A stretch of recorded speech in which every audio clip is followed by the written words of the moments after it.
All right, well, it looks like we've got a small but mighty group here today, so we'll keep it moving and we'll go ahead and get started. Oh, we got more coming. More and more coming. If everybody just wants to put their names, where they're dialing in from in the chat, and any questions they have along the way, I'll go circle back to the questions at the end of the chat and we'll take a look through. So let's go ahead and get started, shall we?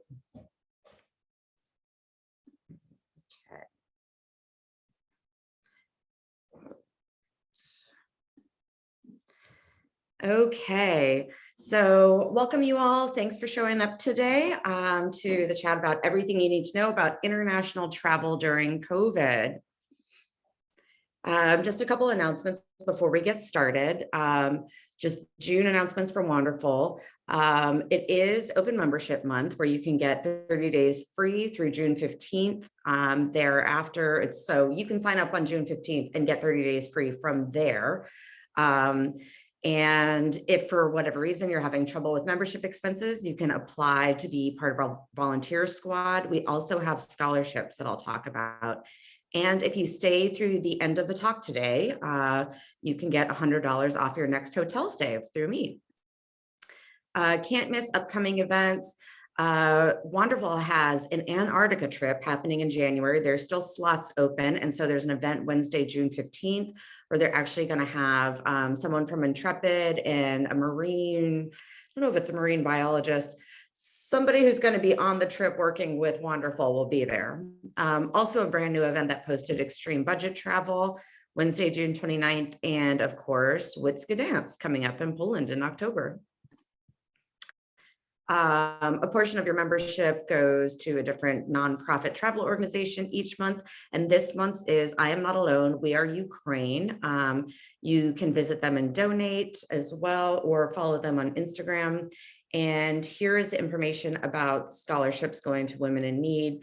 Just go to sheswonderful.com/scholarships. The next application deadline is June 30th, and it goes on a rolling basis. So if you miss the June 30th one, you're going to have to wait until December. So I would highly recommend applying for one if you feel that membership fees will be an issue. And of course, thank you to our brand partners. And now your feature presentation. Okay, so I was telling some of the ladies, I have yet to time this out and I feel like it's jam-packed with information.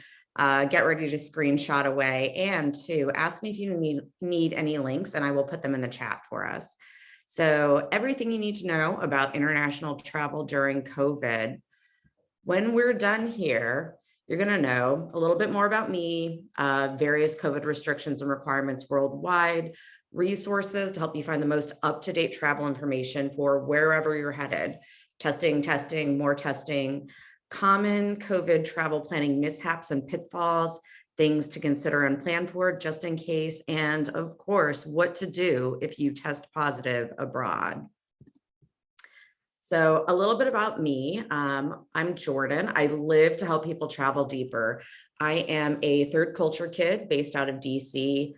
Flashbacking road tripper, offbeat misadventures, and dark tourism are my jams. I was born and raised a military brat, so I've been at this point 53 countries, all 50 states, and drink in hand. I always like to test out the local libations.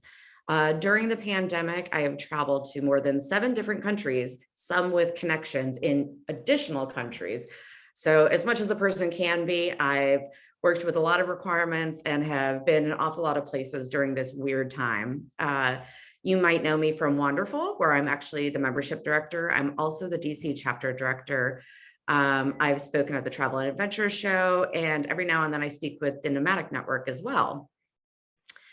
You can follow me at Global Debauchery on all of the channels everywhere, all of the social channels. And you can also subscribe to my newsletter for travel inspo and fun discounts. And I will show you where you can do that towards the end of our chat as well. So disclaimers, again, get ready for tons of screenshots and links. Know ahead of time requirements are ever changing. So what we talk about today might change tomorrow. So it's really important that you use these resources for the latest and greatest information. Also of note, I am not a licensed medical professional. So when in doubt, ask your primary care physician with COVID related questions. In this chat, we will not be covering whether or not anyone should be traveling. We do have, sorry, just admit someone. We did do a prior chat about ethical travel in COVID and what you can do to be a more responsible traveler. And I would really encourage everyone to take a look at that if you haven't yet. And let me provide some of these links for you guys as well. Let's see if I can manage all of this. Okay. What happened to my chat?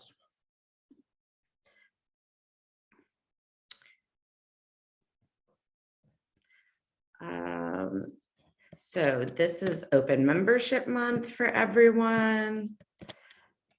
This is if you would like to, everyone in meeting.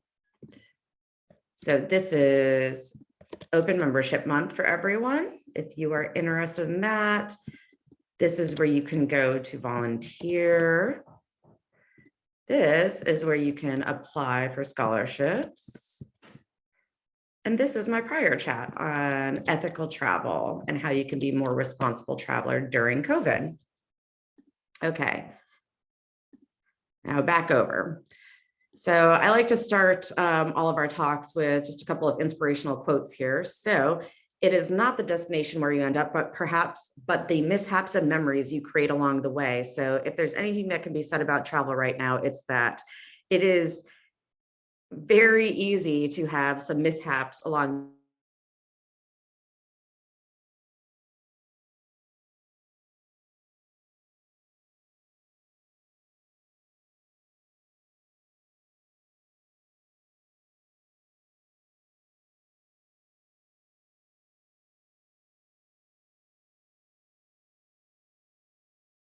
of things. What all do I need to know to travel?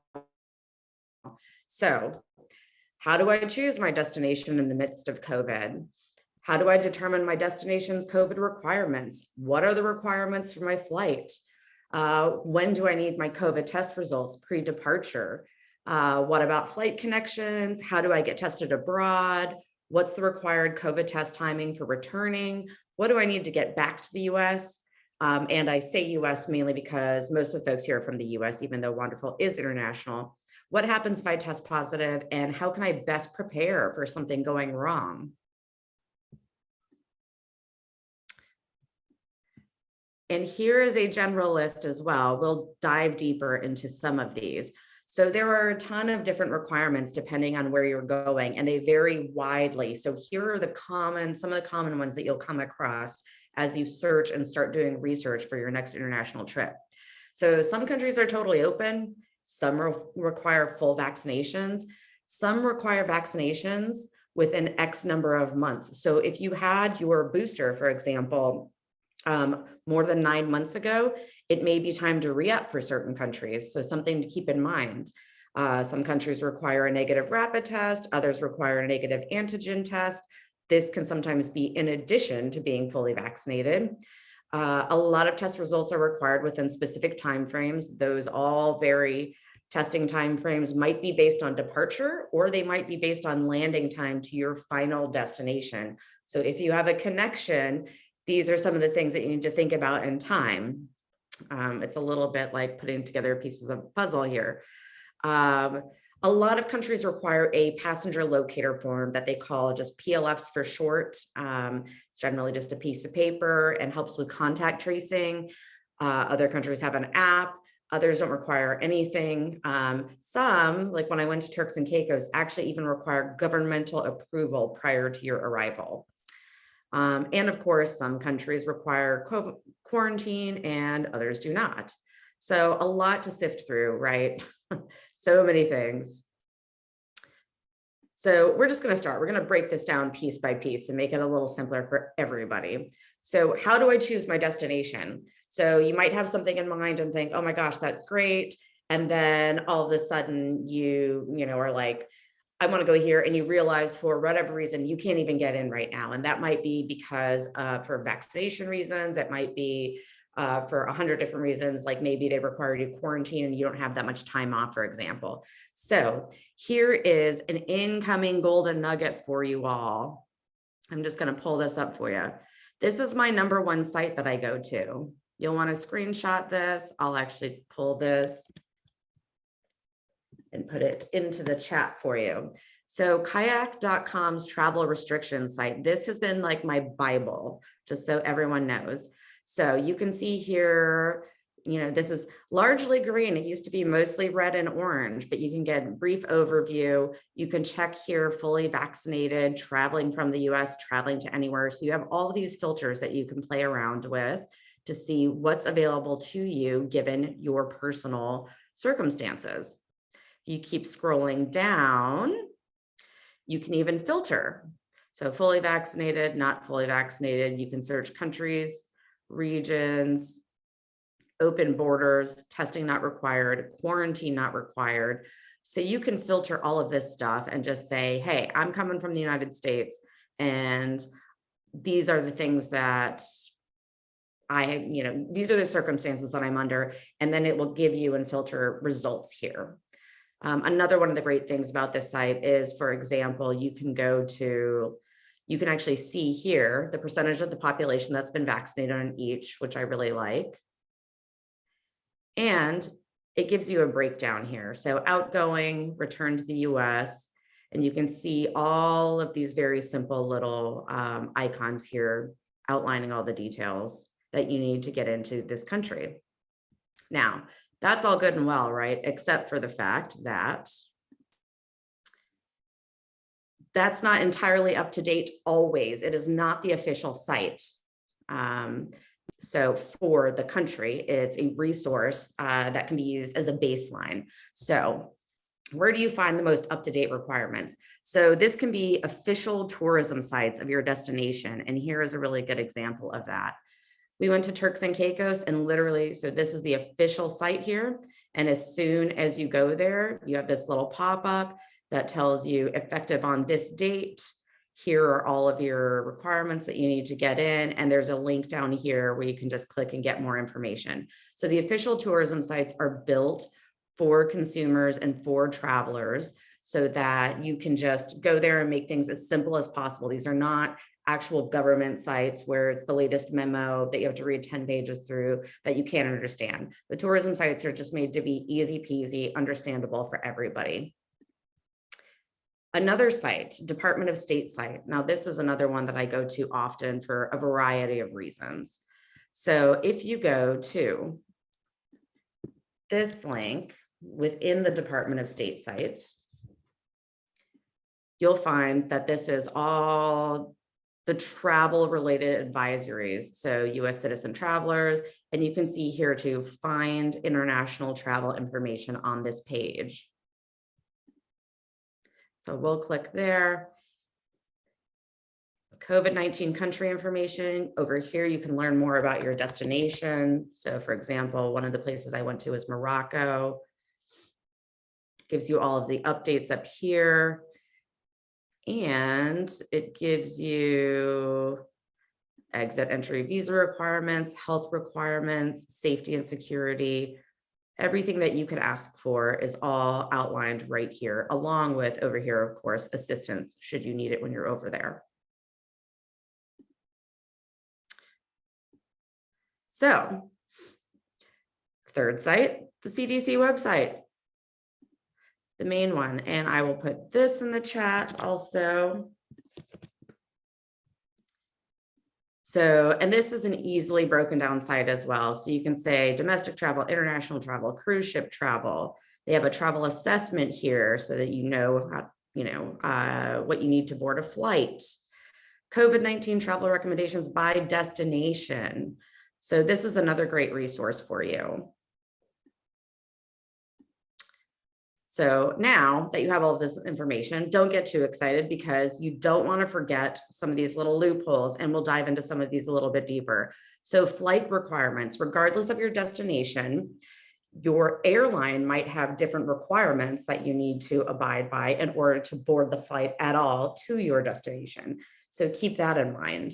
And most of the time, your airline will post openly on the airline page what those requirements are for you. They will also send you emails regularly that you will want to read every single one of all of the way through. Sometimes they request additional documentation or logging in addition to your passport information. You know how sometimes maybe like a month out from a trip, you'll get an email where they're like, we need you to update some of your information along with your passport number. So they're doing that now, but for COVID requirements. So you'll just want to make sure that you're reading all of those thoroughly. You might also have different requirements for airports that you are at. So check the airport sites as well. You do not want to forget about requirements for transfers or flight connections. So if you are going to Morocco and you are flying through Madrid, do not forget to check what the transfer requirements are in Madrid or the COVID requirements are in Spain on your way there. And you'll want to plan for getting home or the possibility of not getting home right away as you planned, right? Because this is one of the risks that we're taking right now by traveling.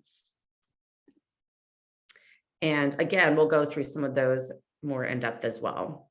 So testing, and more testing. So I see some chats going on about testing. I haven't had a chance to go through them super quick or super thoroughly just yet, but here are some things for testing that you'll need to know as well. You need to know the exact type of test required for entry. So there are PCRs, there are rapid tests, and do not forget the exact type of test needed for your transfer country too. So if you have a flight connection, you'll want to know what those restrictions are. Most rapid tests are turned around within a couple of hours. Antigen tests right now in the US can be lengthy. In other words, if you walk into an urgent care and you say, I need an antigen test, some of them are like, oh, we'll get it back to you in 7 days, quarantine in the meantime. You'll want to specifically mention to them that it's for travel. And a lot of them have an understanding that if it's for travel, there's a timeline on it. When all else fails on antigen test results, there are labs where you can pay in the US to have your results expedited. So that is something available that you can search for. And just a heads up, you'll want to have both digital and print copies of your test results.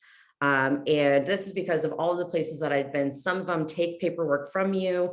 Others are okay with just showing something digitally. Sometimes you need the results when you land somewhere else and somebody already took papers from you at another, like at another transfer. So you may even want to have more than one copy as well. And let me run through these chats real quick. Did anyone have any questions verbally and wanted to pipe in while I look into this? If you need multiple copies, are they requiring them to be official copies or can they be photocopies? They can just be photocopies, like just printouts from your email.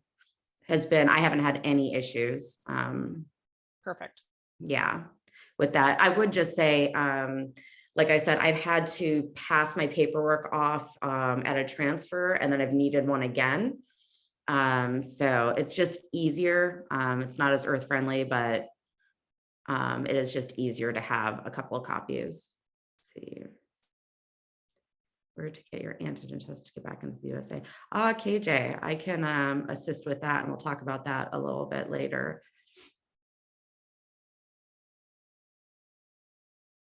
Svetlana, actually one of the places that I visited was Iceland, and now it's actually much easier to get into Iceland, so I can circle back on that as well. Okay. So getting home, so again, the US version.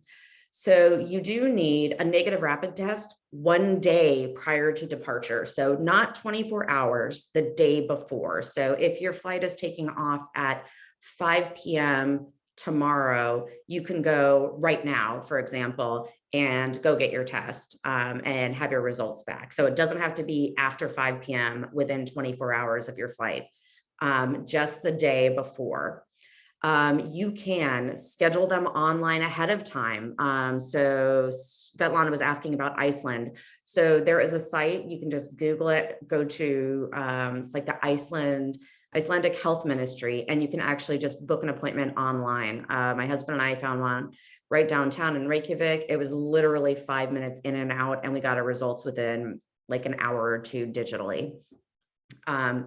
You can also schedule in person once you get there. In other words, like if you're using a specific city as your base headquarters and you're doing a loop and you're coming back around that city, you can find a place close by, schedule it on the front end, and then you don't have to worry about it. It's already in the books for on your way back.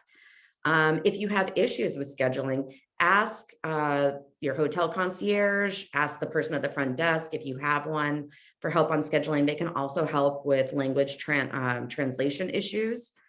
And sometimes in Morocco, for example, they actually come to your hotel and test you. So I was having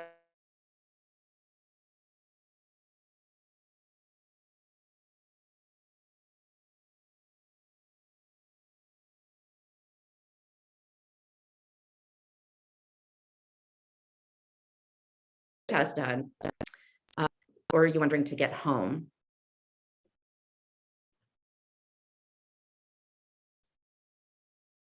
Okay, we can circle back on this in 1 second. So self-testing is an option. This is for you, KJ. The tricky part is it's specific test types only. They have changed over time. So for example, I think I flipped my screen around. Oh, yes. So these are the ones that have been ordered through the US Postal Service. You cannot get back into the United States with these. These are only good for just at-home testing. So just know that. The ones that you can get back into the US with are proctored online. And like I said, there have been a couple of different changes in which ones you can and can't take, but the one that has been sort of remained rock steady has been the Binax Now tests. So I will show this to you. So this is from Abbott, ABBOTT Industries. And it says specifically COVID-19 AG card. So this is really, really, this is really important to remember because there are two types of Abbott tests. Here's the other one. It's also Binax. You can see this one has the red with the AG card. This one is just a Binax Now self-home test. So you need to make sure, and when you go to their site, they'll say, is this for travel? And you say yes, no, and then they take you to the right one that you need. So what they also need out of this one, it needs, there is a single test in here. It needs to be sealed. Do not open it until you actually have your appointment or until you need to take it. And what'll happen is you will undo this, you'll call up through, where is it? Oh, right here, actually. So you'll just scan this, you're gonna get an app, it's super easy, and you can book literally in like 15 minutes, you can book an appointment online, and a doctor will actually hop online with you, watch you take the test. They'll confirm that it's unopened when you start. So what you will need is reliable Wi-Fi, your unopened test, an appointment time somewhere quiet, and you'll actually need a little space because it was actually a little weird doing it on my phone because it's such a small space and trying to set it up, because what they need to see is they need to see your face, your hands, the tabletop as well with the actual testing results so they can watch you do it. So you have to set it back pretty far. So just a heads up on that. And again, I got my, obviously I got my results within 15 minutes. They pretty much like log back on and you tell them, and then they send you your digital version. What you'll also need to get back to the US is a completed attestation form. So this thing is a beast. So I am going to actually just supply you guys with the link to it. And you should know that it is 7 pages long. Now, you don't have to fill the entire thing out, but the whole attestation is 7 pages long. It's literally like maybe filling out like 5 different fields. but you'll probably want to print it before leaving so that you don't have to ask a hotel or go to a business center where you have to pay like $1 a page. But if you have to, you can print it at the hotel. My husband and I have stopped by the front desk and just asked somebody who was really nice if they would print it for us, and they did. So you'll need to fill this out.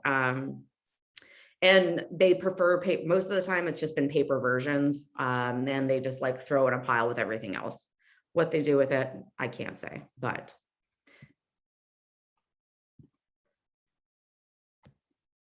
All right, so testing positive. So this happened to my senior dad. I've had a couple of friends this happened to already, and I've helped all of them get through it. So first of all, don't panic. If you are fully vaccinated, it's highly unlikely that you're going to be hospitalized. You're just going to be kind of stuck there for a little longer than you were initially expecting, right? So it's okay to cry, but it'll be okay in most scenarios. The best thing to do if you test positive when you're abroad is to go ahead and contact the testing center that you received the positive test from for next steps. They will tell you everything you need to know and different possibilities, again, based on whatever country you're in. You may have to quarantine where you're already staying. Some places have designated quarantine locations. They will help you move and they will come back and they will test you. They will come to you and test you. In order to get back into the US, you will need an official certificate of recovery. The process of getting that certificate and when you get it depends on the country. It also depends on the severity of your infection. So for example, if you're asymptomatic, I've had, like my dad actually just got his certificate of recovery at the local hospital right away, but it was timed out for 7 days in advance. So they kept him there for 7 more days. Make sure, of course, you contact your family, let them know, pet sitters, house sitters, you're going to want to extend all of that. Contact your airline, and more to come on that as well. And of course, rest, relax, stay away from other people. If anything disastrous happens, or if you feel unsafe for any reason, always contact your embassy. So Svetlana, that depends on individual countries. I can't say Iceland off the top of my head specifically, but you can check that kayak.com travel restrictions site, or go to the official Iceland site and they can, one of the resources that I provided, and it'll tell you specifically for Iceland. So here's some common mishaps, things to watch out for, heads up. And this has also, all of these things have happened to friends of mine. So not timing the test results correctly. So you might think that it's upon departure that you need your results, okay?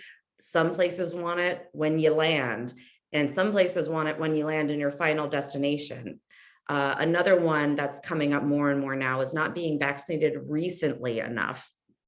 That's a pretty big one. And I think a lot of them are around 9 months. So if it's been 9 months since your last booster, you may want to check to where you're visiting and just see what their restrictions are if they have any. Not getting the right kind of test, of course, just always confirm when you're getting your test done. Assuming testing availability in your country, so in your destination country. So you might just be like, oh yeah, I'll just get a test when I get there.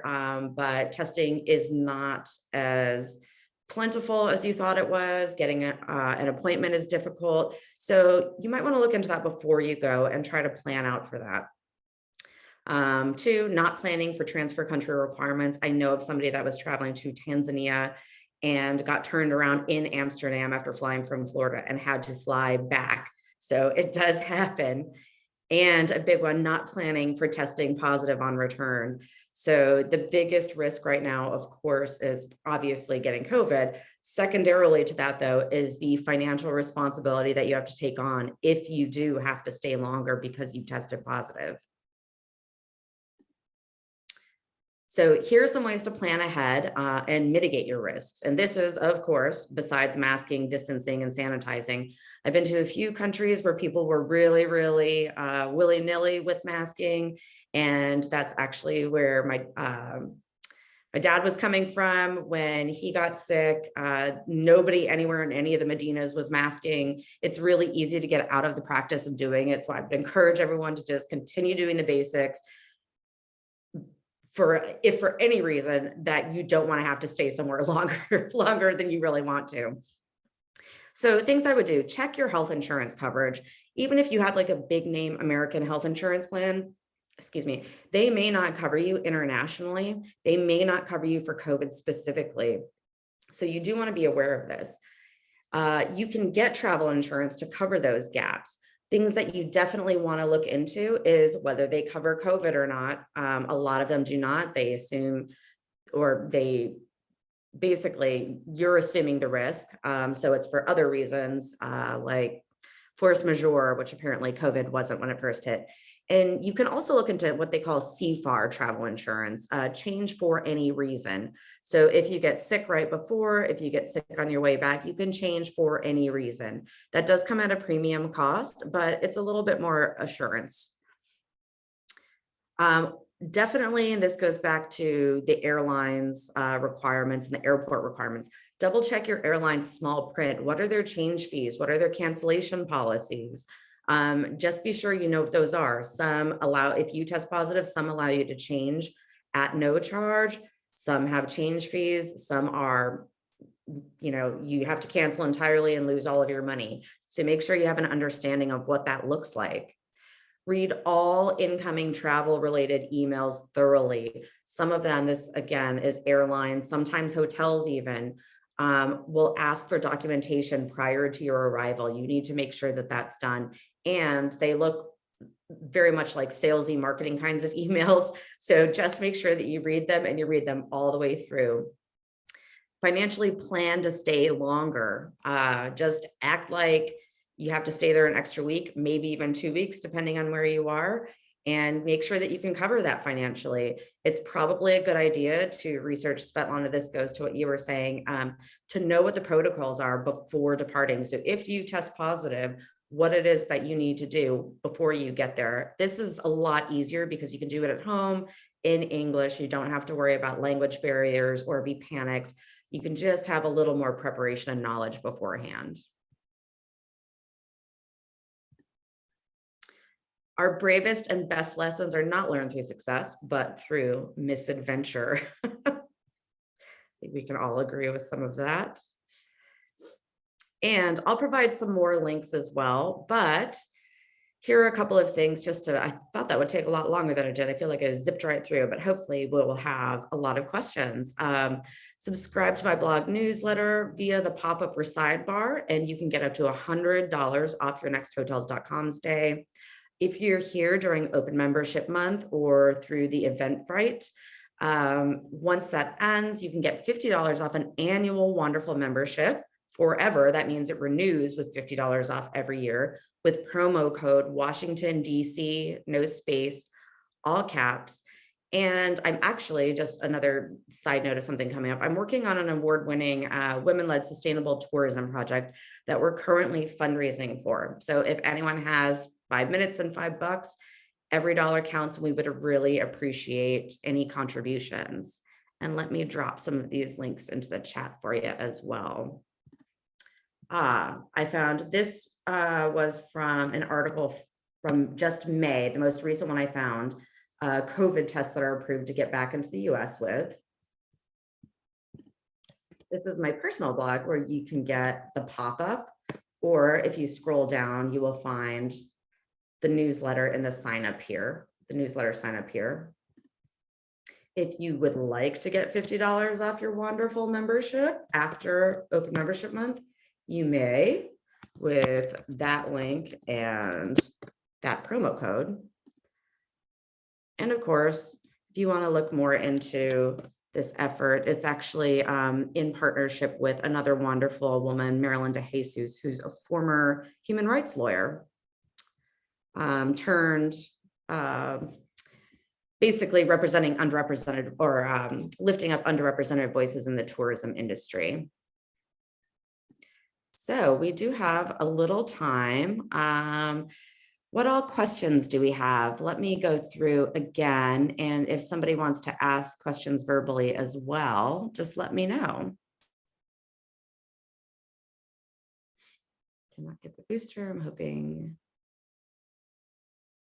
So Ari, to your question about allergic reaction, yes, you can get notes from your doctor to bypass that and to return home. So that is an option. Svetlana, so they take COVID precautions seriously. Iceland is mostly at this point is largely very, very highly vaccinated. Just after we had left, they lifted all restrictions because I think it was like 90% were vaccinated. So it was literally the only portion of the population that wasn't vaccinated were very young kids who were not yet eligible. And when we went, nobody had masks on indoors. It was pretty free willing. We just had to have a negative test. So there was a little comfort in knowing that everybody on your flights, which are HEPA filtered, by the way, has a negative test. So it's not that everyone is absolutely negative, it's that most everyone is probably negative. Just let you know where to get your antigen test. We talked about that a little bit. Answered that. So Svetlana, where are you coming back to from Iceland?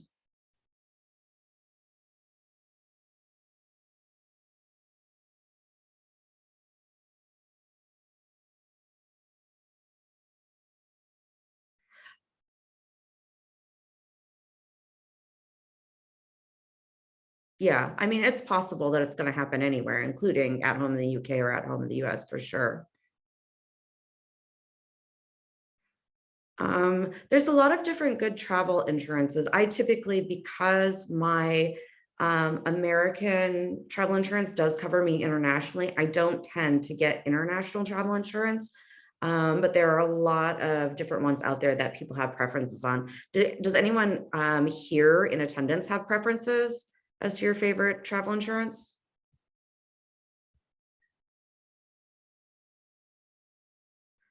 Okay, Svetlana, so coming back from Iceland, all you will need is a rapid test the day before you return and that attestation that I provided the link to coming from Iceland. Alliance, I've seen that too. There's also World Nomads, I think is another one as well. Actually, we can go just as an example, test Iceland right now. So coming from the US, fully vaccinated, Iceland, 84% vaccinated, so a little less. Entry open for vaccinated visitors. COVID testing is not required for entry. Quarantine is not required for vaccinated visitors. Restaurants and bars are open. Masks are not required in public spaces. Restrictions have been lifted. Visitors from the United States are not required to present a negative COVID-19 PCR test or antigen result upon entering Iceland. And you're not required to quarantine after entering Iceland.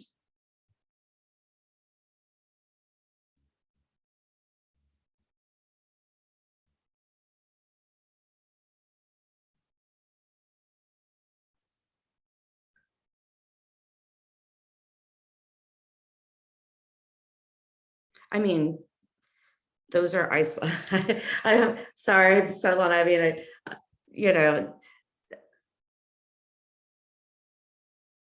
I think when you travel anywhere, there's going to be the risk that somebody somewhere is not vaccinated, but that's part of the risk of traveling right now. So my sort of personal take and advice is that if you're in a van at all with somebody, do what you know to do, which is just mask up and protect yourself. At least we know that masks protect the wearers more so than other people. So I would just recommend taking all of the same basic precautions that you would elsewhere in the US. And make sure that you guys are comfortable with, the sort of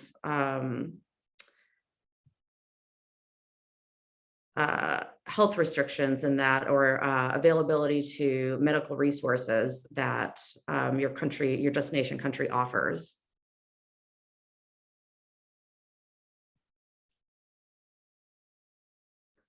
Anyone else? Questions? Concerns? Does anyone want to speak up? Was there anything I didn't answer for anyone? Anything that you hoped you'd hear more about that I might be able to circle back with and provide information on? Got a quiet group today.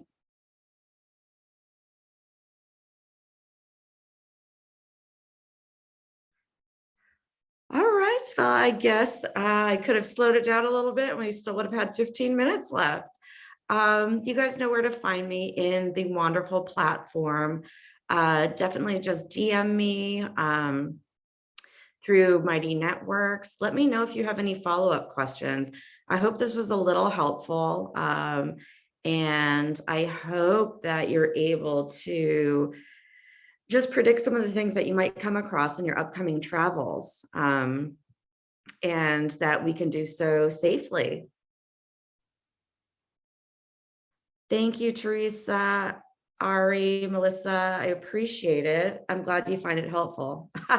Thank you, Ari. I hope you'll visit it periodically. I'm starting to post some new content on there, so.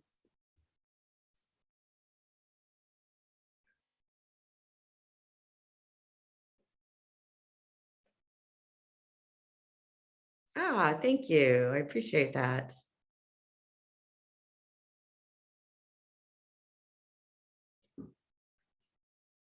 All right, well, I will hang out for just a few more minutes. Like I said, if anything pops up, do let me know. Anything comes to mind. And I will take one last cruise through.